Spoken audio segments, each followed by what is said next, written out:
ဒါကဘာကြောင့်ပြောတာလဲလို့ပြောရင်ချစ်လို့အနုပညာကိုချစ်လို့ကိုယ့်ရဲ့ကိုဘယ်လိုပြောဒီနယ်ပယ်ထဲဝင်လာမဲ့သူတွေအားလုံးကိုလေးစားလို့တန်ဖိုးထားလို့ပြောပြခြင်းပဲဖြစ်ပါတယ်ကျွန်တော်ဆဲရင်လည်းဆဲမှာပေါ့လေနော်မုန်းရင်လည်းမုန်းမှာပေါ့ချစ်ရင်လည်းချစ်မှာပေါ့ဒါကတော့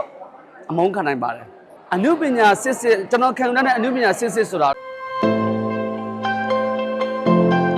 အများကြီးရှိတာပေါ့အဲ့ဒီမိကုန်းလေးလည်းကျွန်တော်တကယ်ကြိုက်ပါတယ်အများကြီးရှိတယ်တချို့ကလေလူတယောက်အောင်မြင်လာတာကိုပဲသူတို့ကမြင်သွားတာသူတို့ကပြောဆို minus ဘက်ကကြည့်တာလူတယောက်ဘလို့အောင်မြင်လာတာလဲဆိုတာကိုသူတို့မလေ့လာဘူး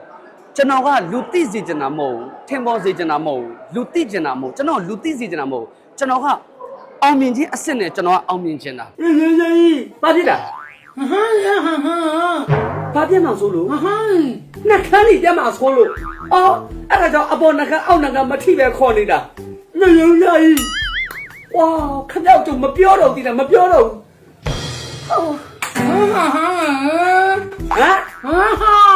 မနဲ့စားမယ်ခမစားခမစား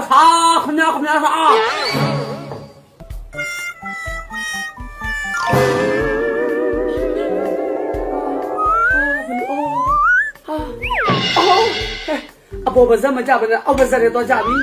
အော်ရေတောက်မယ်ဘယ်လိုတောက်လဲမသိဘူးနှခမ်းကြီးပြမဆိုလို့ရှောင်းမျက်စိခတ်နေတဲ့အတိုင်းပဲအဲ့ဒီဟုတ်စားလေတကယ်တမ်းကျရင်ရေရှည်မခံသလိုနိုင်ငံတကာနဲ့လည်းရင်ပေါင်တန်း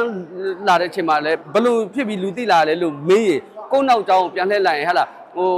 ကြောက်ခါဝင်လာတာလားမသိဘူးဂျုံပြင်းဝင်လာတာလားမသိဘလို့မှမသိအဲ့လိုကိုယ့်ရဲ့တမိုင်းနဲ့တိတ်မလှဘူးပေါ့လေနော်ဒါကဘာကြောင့်ပြောတာလဲလို့ပြောရင်ချစ်လို့အနုပညာကိုချစ်လို့ကိုယ့်ရဲ့ကိုဘယ်လိုပြောဒီနယ်ပယ်ထဲဝင်လာမဲ့သူတွေအားလုံးကိုလေးစားလို့တန်ဖိုးထားလို့ပြောပြခြင်းပဲဖြစ်ပါတယ်ကျွန်တော်ဆဲရင်လည်းဆဲမှာပေါ့လေနော်မုန်းရင်လည်းမုန်းမှာပေါ့ချစ်ရင်လည်းချစ်မှာပေါ့ဒါကတော့အမုန်းခံနိုင်ပါတယ်အနုပညာစစ်ကျွန်တော်ခံတဲ့အနုပညာစစ်ဆိုတာတော့ဝါဒနာရဲ့စေတနာရဲ့အနစ်နာရဲ့အဲ့ဒီအသုံးခုရင်ထဲမှာရှိနေဖို့ပဲလိုပါတယ်ဝါဒနာပါရမယ်တကယ်ဝါဒနာပါရမယ်ဒီအလုပ်ကိုတကယ်စဉ်းစားထားရမယ်အနစ်နာခံနိုင်ရမယ်ဒါတွေရှိမှအနုပညာသမားလို့ကျွန်တော်တို့ခေါ်လို့ကောင်းတယ်ခေါ်ထိုက်တယ်ပေါ့လေနော်အားကြောင့်မလို့အနုပညာသမားတိုင်းကျမ်းမာချမ်းသာကြပါစေတချို့ကြတော့လေအနုပညာမှာအမတမအစွမ်းစားရှိပြီးတော့ထက်မြက်တဲ့ပုံကိုယ်တွေအနုပညာလောကမှာအများကြီးပဲဒါပေမဲ့သူတို့မအောင်မြင်ရှာဘူးဒါပေမဲ့အဲ့ဒါလည်းသူတို့အနုပညာရှင်နော်အနုပညာသမားတချို့ကကြတော့ celebrity ဖြစ်မှလူသိများမှအနုပညာရှင်လို့ねတတ်မှတ်တယ်အဲ့ဒါမဟုတ်ဘူးကျွန်တော်တို့အပါအဝင်လူသိတိုင်းအနုပညာရှင်မဟုတ်ဘူးလူသိတိုင်းအနုပညာသမားမဟုတ်ဘူးเนาะအဓိကအနုပညာသမားဆိုတော့ကျွန်တော်ဆောင်းပြောခဲ့ရတယ်လို့ပဲဝါသနာစင်တာအနစ်နာတွေနဲ့ဒီလုပ်ငန်းပေါ်ယူချစ်ချစ်ခင်ခင်တွတ်တွတ်တတ်တာမျက်မျက်နုနုတန်ဖိုးထားပြီးတော့ဘာမှတော့ကြားကြိုက်လဲလုံမယ်တုံးတိုက်လဲလုံမယ်ဆိုတဲ့စိတ်နဲ့ဒါမသိမချင်းဒီအလုပ်ကိုထာဝရကိုမလုံရင်တော့မှကိုဒီလုပ်ကိုချစ်နေမဲ့သူဆိုချစ်နေမဲ့သူမျိုးမှအနုပညာကိုချစ်တဲ့အနုပညာရှင်အနုပညာသမားလို့ခေါ်ထိုက်ပါတယ်ဒါကြောင့်မလို့အားလုံးပဲအနုပညာရှင်တွေရောအားပေးပရိသတ်တွေရောကျမ်းမာချမ်းသာကြပါစေမာမီတဲ့စကားထဲမှာချို့ရတယ်